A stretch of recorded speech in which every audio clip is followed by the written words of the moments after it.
Hi, I'm Heather from Tower 8. We're going to discuss management of respiratory alarms on the MX.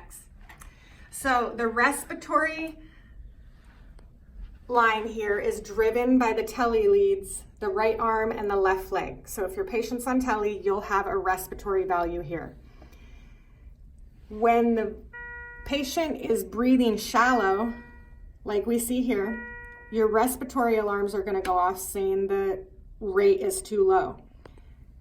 In our post-op patients or patients getting narcotics, frequently the respirations are shallow and we can adjust the threshold of the respiratory values to capture those shallow respirations. So we click on the respiratory line.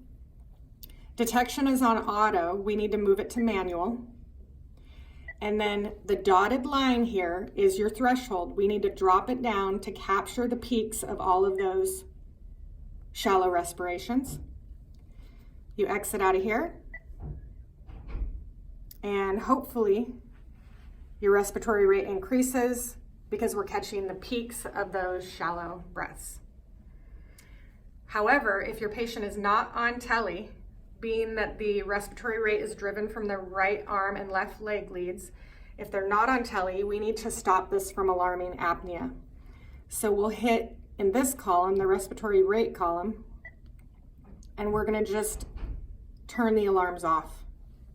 Exit out of there, and you shouldn't have a problem with it again. Thanks.